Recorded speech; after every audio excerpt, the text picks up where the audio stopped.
Hey guys, and welcome back to the channel. Well, this isn't the start that Nadal would have wanted at the ATP Tour Finals, losing in straight sets to Taylor Fritz in his opening round robin game. What a performance from Taylor Fritz. Before we get into it, remember to hit that like button and do subscribe if you are new. Also, do remember to leave a rating or review if you are listening on a podcast platform.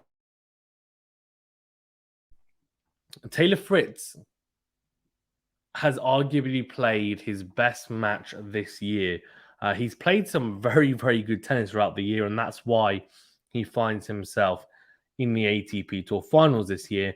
I know he came in because Alcaraz pulled out injured, but he was actually ranked number 8. Djokovic, though, given that he's won a Grand Slam, made his way in. Although I think for Fritz, he deserves to be here, and this is proof of that. Before we get into Nadal and talk a little bit about him, I think we need to give full credit to Taylor Fritz because he played a really, really good match, as I said. And when I say that this was his best match, there's a couple of factors as to why I think this is his best performance of the year. The first one is the serve. I think I said in my preview that he serves big. We know that. And he will win some 3 points on serve, but doesn't always hit his spots as consistently as I think he should. He did that in this match. He hit his spots beautifully. He really did. And just really served with confidence and precision throughout the 2 sets against Nadal in this opening match. And I was extremely impressed with the way that he served against someone who, some people will argue that he's the best returner of all time. Others, will just say, as a fact anyway, that he has won the most return games from a percentage point of view anyway in history. So I think, the surface and the conditions, we'll go into that a bit more and why I guess that could have been a contributor, which I alluded to in the preview. I have to also then put my hands up and say I said Nadal in 3 sets and I was wrong. Could have been 3 sets if Nadal had won that first set tiebreaker. I think he still would have lost today, given how Fritz was playing, because not only was he serving extremely well, he was absolutely crunching the ball from the back of the court. I mean, he was hitting the ball so cleanly in the baseline exchanges, and he was getting the better of the baseline exchanges. And that's what was extremely impressive. He was actually bullying Nadal from the back of the court with his power and precision. And he was just timing the ball so well off both wings, forehand and backhand. And it was a sight to behold. Even as a Rafa fan, look, I have to appreciate great tennis. And it was. It really was great tennis from Taylor Fritz. I'm a tennis fan first and foremost. And he played some phenomenal tennis, I have to say. And it was great to see, honestly, because, I said in my preview that he's really come on leaps and bounds in the last few years. And this was a clinical display. He definitely played some high-risk tennis from the back of the court at times, I have to say, even, on serve as well. But what happened is it paid off. So he made quite a few risks, took quite a few risks, but they paid dividends. And maybe on another day it wouldn't have, but today it did. And a lot of players, when they play Nadal on these quicker surfaces, we've seen people do it at Wimbledon in the past, and we've seen other tournaments as well, where they're hard court or faster indoor courts. They'll come out and they'll try and blow him away from the back of the court. And we've seen Coric do it recently, of course, and I guess you can say we've seen Tommy Paul do it as well. This is actually Nadal's first. This is Nadal's third consecutive loss, and it's the first time since I think 2009 that that's happened. I don't know if we can read into that too much, but either way, an interesting stat. And also, what's an interesting stat is the fact that he's lost to 3 Americans in those losses as well. Francis Tiafoe at the US Open, Tommy Paul in Paris, and now Taylor Fritz here in Turin. All with quite different games, but what they all do possess is baseline prowess. They do, and they're very good from the back of the court.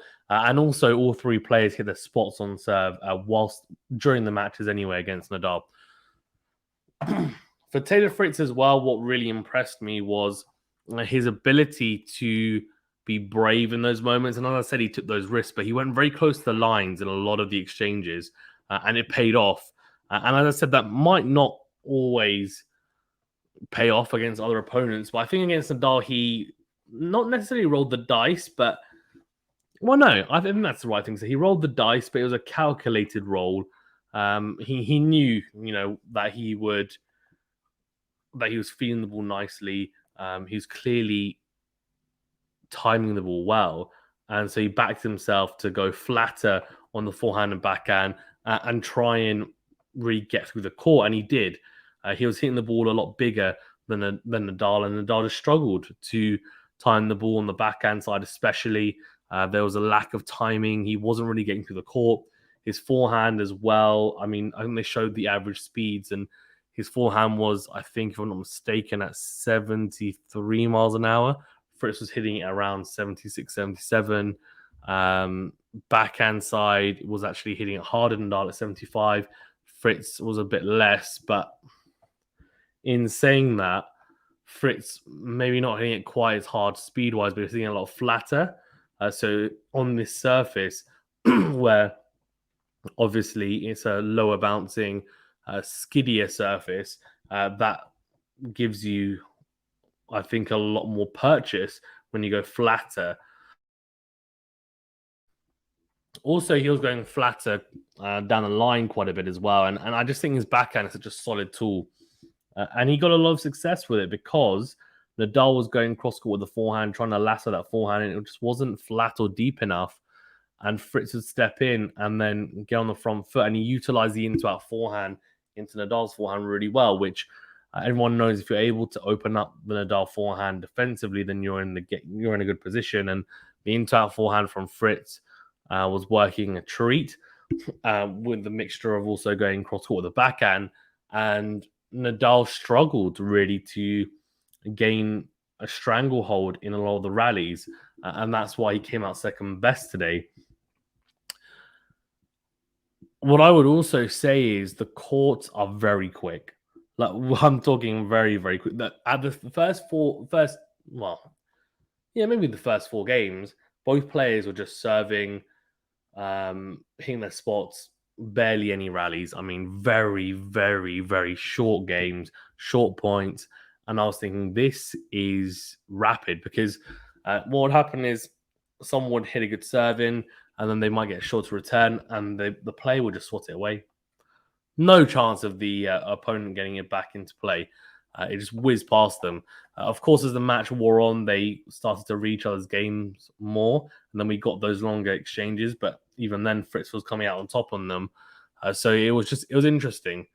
One thing, actually, though, I'm just thinking about now that I didn't really see a tool from either player, actually, is a drop shot, which is interesting. Now, Nadal will hit that, a few times in a match, and I wonder whether that could have been something to change it up a little bit. And he utilized a short slice against Medvedev in the Australian Open, and I mentioned it in my preview.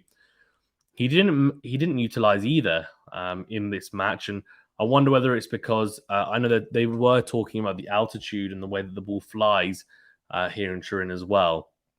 So I wonder whether he just wasn't feeling like he had enough control today to actually implement that game plan, because he wasn't slicing as much as I was expecting in the first set, which, again, he lost in a tiebreaker, so it could have gone either way, but Fritz played a very clutch tiebreak. Nadal double faulted in the first point.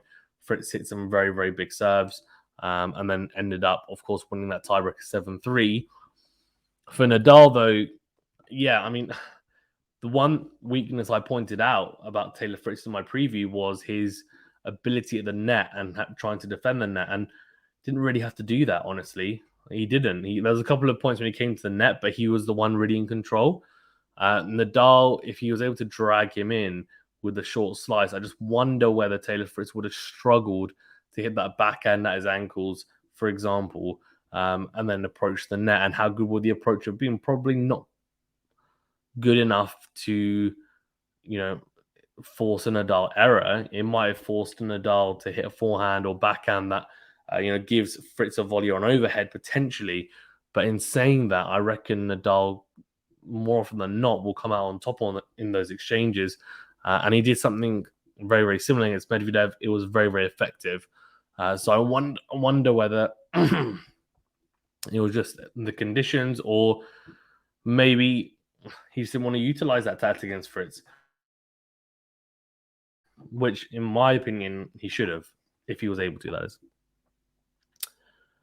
Then we can talk about the return position of Nadal, because interestingly, for the first half, I would say, at least, of the first set, Nadal was standing quite far up, similar to what he did against Tommy Paul. Now, I said I think that he would end up standing further back into his more natural return position, given how big Taylor Fritz serves. But no, he didn't. Then he had one game where he stood further back, and I think he felt a bit more comfortable. So then he reverted to type. I think it was midway through that first set onwards. There were then moments though in the second set where he was actually standing back on the baseline for the majority of that second set, so or just behind the baseline. And what Fritz did really well is when Nadal was standing up, he would put a bit more on that second serve. It was up to, I think, 103 miles an hour. And then when Nadal would go back for the second serve, he would drop it down below the 100 mile per hour mark with more spin, more kick, and Nadal would then have to really find timing, especially on that backhand side. And he struggled to do so. And he was so far back that defensively, it was very, very hard for Nadal to be able to cover the ground. And Fritz was utilizing, great 1+ plays, great angles, and getting a lot of success on those as well. So it just, I don't necessarily think Nadal played a bad match. Do I think he played a great match? No. Do I think he played a good match in terms of his, his level? Yeah, maybe. I mean, he played a good one, but Fritz was just too good, and he took the racket out of Nadal's hand. And if this was any other surface, genuinely, than indoor hard, I think we can probably say that Nadal is expected to win. If he doesn't win, then actually it's because his level has been too low. But in this instance, on this surface, I don't think that's the case. I don't think that Nadal playing, not particularly, even playing some good tennis, is able to still mentally and physically come out on top against these guys. I think these guys know that this is his weakest surface. He's vulnerable here. And Taylor Fritz took advantage of that in the most efficient way possible, honestly. I mean, it was impressive to see. It really, really was. And I was impressed with his victory, especially the way actually at 4-1, I think it was, he stepped on the gas and tried to get the double break. And he had a couple of breakpoint opportunities that he missed, but he kept on plugging away and ended up getting the break in the end. A honorable mention to Nadal, I think it was start of the second set, hit a unbelievable backhand smash, one of the shots of the tournament, one of the shots of the year. It was that good. And the best thing for Taylor Fritz is his mental capacity in these moments, by the way, because there are a lot of games where Nadal would win the first point on the return games, and he'd win it in good fashion, and then you think, oh, what's going to happen here? Will Fritz kind of fold a little bit? No. He would come up with the goods with either an ace or an unreturnable, and he'd wrap up the game. He might be love 15 down, 15-30 down. After that, then Nadal would want to get a look in. He wouldn't. And I don't think there were any break points opportunities, if I'm not mistaken. We'll go into that now, actually.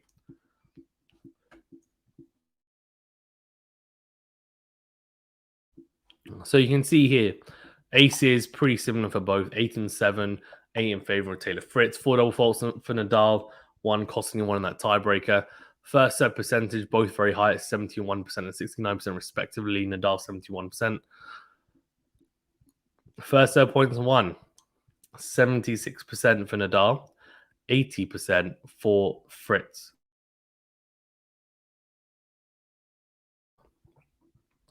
Second serve points won, 40% for Nadal, 78% for Fritz. He only lost 4 points behind the second serve. And that tells you there's something wrong there, because Nadal shouldn't be conceding so many points on second serve return points. That's just crazy. Break points saved, 7 out of 9 for Nadal, and Fritz didn't even have to face one. Incredible. When it's unforced errors, you can see this is a big difference here, 18-22. So maybe he didn't play a good match, maybe he played an okay match. Fritz 23-10 though, very, very impressive. Net points won, 5 out of 8 for Nadal, 6 out of 9 for Taylor Fritz. And I did say in my preview I'd like Nadal to come to the net. I only did it right at the end of the second set when I think, knew he was going to lose or was losing. It was already a breakdown by that point. I'm not sure why he didn't utilize it more in the first set or just generally throughout the match, because he's a very, very good volleyer. And I found it bizarre that he only chose to do it kind of as a last ditch change of tactic.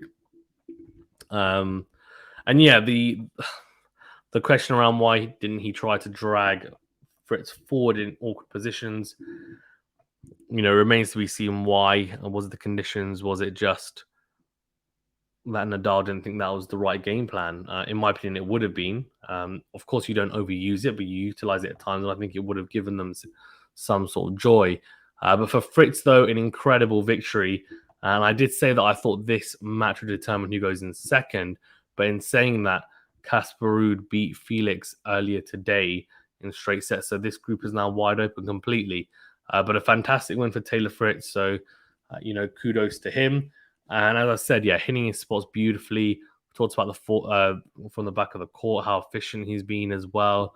The forecourt game, can be improved, but they need to utilize it today because he was just hitting so big, so clean, so close to the lines. Nothing really else to say. And what really impressed me as well was the fact that when Nadal would hit anything floaty and deep, he would get into the position so early to load and then would crunch the next shot for a winner or unreturnable. It was just so impressive. The forehand that he was utilizing, it was really, really good, and I thoroughly enjoyed the match. Honestly, it was a great watch. But thank you very much, guys. That's all from me. For Nadal, I mean, he'll have to think about how he's going to adapt, because he'll need to win. Sorry, excuse me. His next 2 games, I would imagine, to have a chance of qualifying. But anyway, in the end, great win for Fritz. Guys, remember to that like button and do subscribe if you're new. Also, do consider becoming a member, and also do leave a rating or review if you're listening or watching on a podcast platform. Thank you very much, guys. Stay safe and well.